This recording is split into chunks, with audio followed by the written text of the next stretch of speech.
Hey guys, welcome back here to Intuitive Angling, and much appreciated you guys swinging by the channel today to check the video out. Today we're going to have a conversation on where and when bigger bass feed. When you're talking about bass that are like over 3 or 4 pounds, those quality fish, I'm going to give you guys some tips and advice on when they feed and where they feed at. It's going to allow you to target them a little bit more and really improve your success in consistently catching bigger fish. So we're going to dig into that in today's video here. Also, guys, a couple quick housekeeping tips to keep the lights on here in the tackle room before we get started. Just want to let you guys know that Cast King, you've heard me talking about all the new Cast King reels. They got a line called the Kestrel. Now, this is their Finesse bait casting system. So if you're one of the anglers out there that don't really like to use spinning outfits, but you like to use smaller lures and lighter line, this Kestrel series right here allows you to do that. It allows you to cast baits down to a 1/16 of an ounce. Unbelievable. It's got a shallow spool. The braking system and all the mechanics in it allows for light casting lures and light line. So I'm going to put the Cast King link in the description of this video, and you guys can just go to the reel section, look at the Kestrels along with all the other Cast King reels that are just built for stout, just a quality product at a really affordable price. So I'll have that link in the description. And also, guys, real quick, reminder, Solar Bat has got their big 250th anniversary, our nation's 250th anniversary sale going on the whole month of July here. Buy a pair of my signature series RB2s or 3s by the end of July and get them at 50% off, guys, half price. And if you use the promo code RandyB, you get free shipping and handling.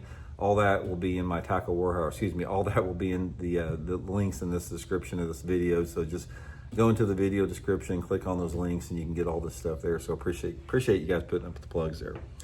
Okay, who does not like to catch big ones? I mean, that's fun. I mean, everybody likes to get bites, but it's like there's something special when you see a quality fish out there on the end of your line jumping. So I want to talk about, like I said, when they feed and where they feed at, so you can really put yourself in those high percentage areas. Now that's the big key, and that's really what separates anglers that consistently catch bigger fish than other anglers. That's their ability to know when and where they feed at. And there's nothing more evident of this than in the tournament realm, because you've got some top level tournament guys that have the guys that you know of, the household names. They consistently catch bass like a half a pound to a pound bigger than the rest of the field does. It's always been like that. It's like if the majority of the field goes out and catches a 10 or 12 pound limit, they always have 13 or 14 pounds. So what is it that allows everybody to catch limits, yet some people can consistently catch those bigger fish? And it's because they understand where and when they feed at. So let's get into that a little bit here. Now, this is a pretty complex, video in terms of that question, because it's not as simple as it sounds. When you're talking about when and where bigger fish feed at, you're talking about seasonal differences, you're talking about the different type of bodies of water, all that type of situation. And so let me give you guys my experience as far as what I have seen about when and where those bigger fish feed at. First of all, one of the realities of fishing is that it's my personal opinion that most of the bigger fish feed at night all year long. It's like, I think that the primary feeding goes on at night. I think they are night feeders. And that's why night fishing always produces more and bigger fish. I've done a lot of night fishing in my life, guys, and I've fished at night from March until November in the past before. And you always catch more fish and you always catch bigger fish at night, because they're actively feeding at night. So during the daytime, a lot of the bigger fish, they feed in smaller windows.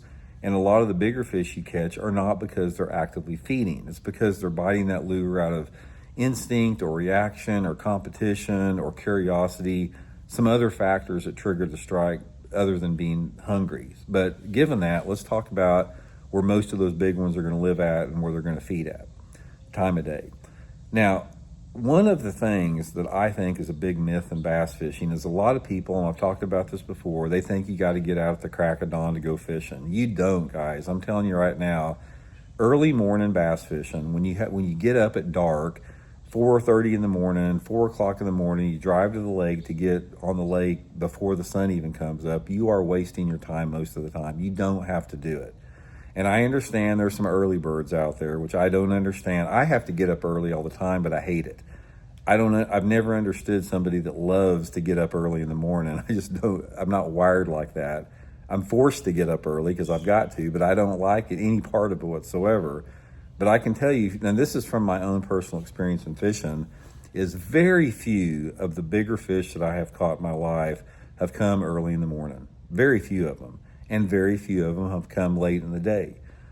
Most of the bigger fish that I have ever caught in my life, when I'm talking about bigger ones, I'm talking about 4-pound class fish, they almost always come between 10 o'clock to 3 o'clock in the afternoon, sort of the middle of the day. Now, a lot of people, may agree or disagree with that. That is my own personal experience in bass fishing. So I think that is one of the biggest keys if you're going to catch quality fish, is you have to fish during the middle of the day. Now, I think a lot of this has to do with different factors, but I think one thing it has to do with is they can simply see better during the brighter light conditions. During low light conditions and during nighttime feeding, they're relying on other senses. They're relying on their lateral lines to detect vibration, maybe the sense of smell, something like that. But they don't have that. They simply can't see as good at dark.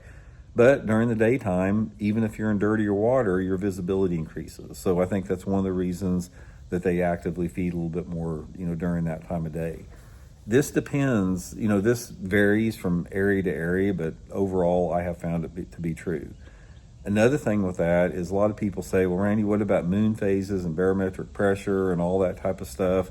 I have not seen the correlation. I have seen some studies that people talk about after interviewing a bunch of anglers. It's like, okay, the fish bite better, or the bigger fish bite better during this moon phase or on this pressure or whatever like that. I have not seen it personally.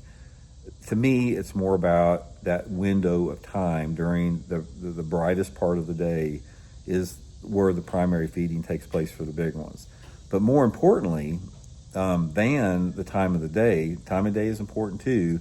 It's correlation, it's tied into it. It's where those big ones feed at. And so we'll talk a little bit about that.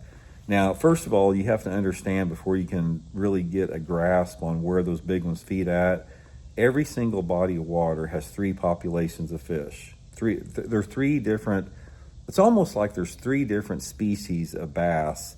And I'm not talking about largemouth, smallmouth, and spotted bass. I'm talking about there's 3 different personality species. You have one species or 1% or part of a percentage of bass that are open water roamers. And they do this in a lot of different situations. These are the fish that are out in the middle of the lake, in the middle of the creeks, in the middle of the coves.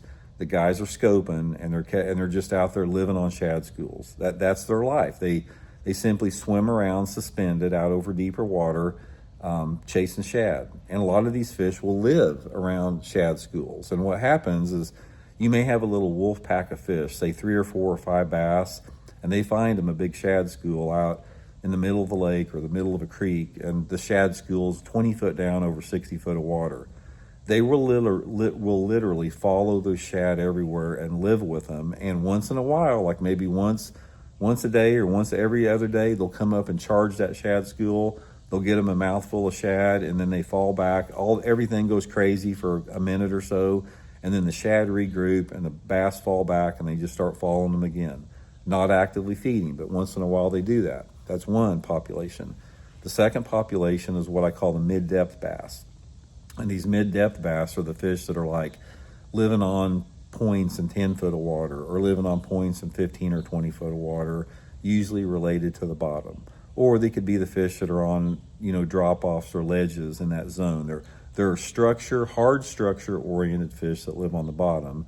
And then you have a population of fish that live in shallow water, and these are what I call the hunter-gatherers. These are the bass that are in less than 5 foot of water most all year long. They're feeding on crawdads, they're feeding on shad, they're feeding on bluegills, they're feeding on minnows. If a snake or a bird falls in the water or a frog, they go after it. They're the hunter-gatherers.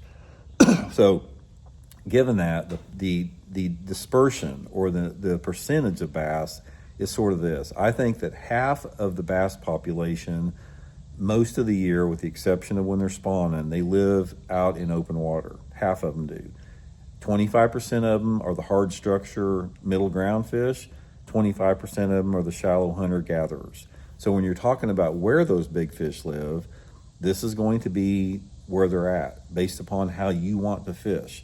Now, based upon how you want to fish, whether you want to be a shallow water angler or a mid-depth angler, or if you want to be a scoper, that's going to determine, the best place and where these fish actively feed at.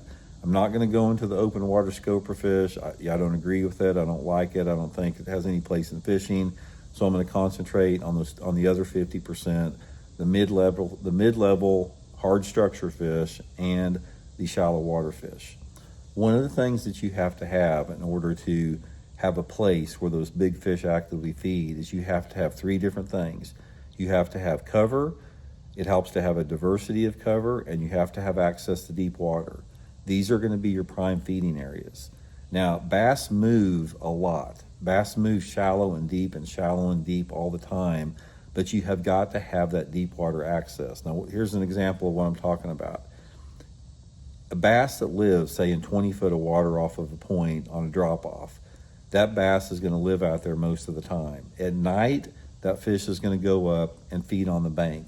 And I've seen this before, guys. I've seen fish that are suspended or out in real deep water that have crawdads in their mouth. These fish get up shallow and they feed at night, and then they pull back down during the daytime of the year.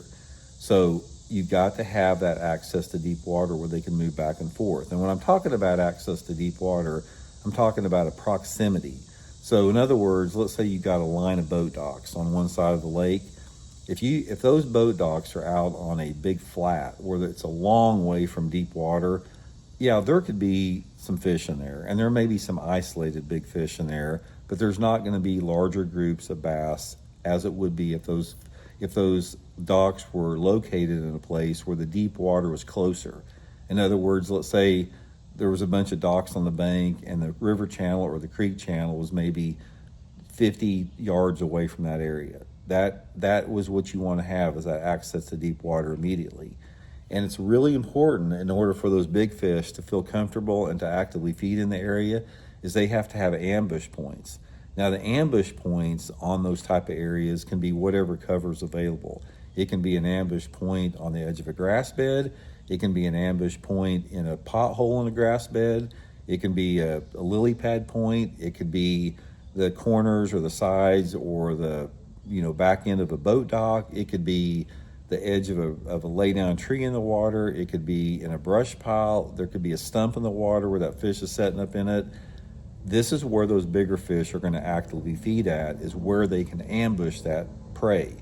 So in other words, if you've got a bank and there's a stump sitting on it, a lot of times a bass will take up residence and territory on that one stump, especially if that stump is in a premium area. So let's say, for example, you've got a nice big stump that's in 4 foot of water, and there's some deep water next to it. The bigger fish always get the first choice. And so this would be a prime ambush point. So that bass sits there on that stump, and if something happens to come by and it's in the right mood and it's in the right frame and personality based upon its a desire to chase or not chase, they're going to come out and dart and get that thing. So this is going to be, a place where bass feed at, is where they have an ambush point with close to deep water. So this is some of the main things that you have to take in consideration. If you want to consistently catch bigger fish, you have got to fish when those bigger ones bite, and you've got to fish where those bigger ones live, because if you don't, then your consistency of catching big ones is all over the board. You might consistently get a big one once in a while, or you might consistently catch a 3 or 4 pounder once in a while, but the difference between somebody that fishes haphazardly and doesn't take those factors into consideration, it is a universe away from somebody that spends their time in those high percentage areas. If you spend your time during the window during the day when they feed, which is 10 o'clock to 2 or 3, and if you stay in those areas that have a diversity of cover, a lot of good cover with access to deeper water nearby, your consistency in catching big ones is going to go way up. So, guys, hope it helps you out. We'll talk later.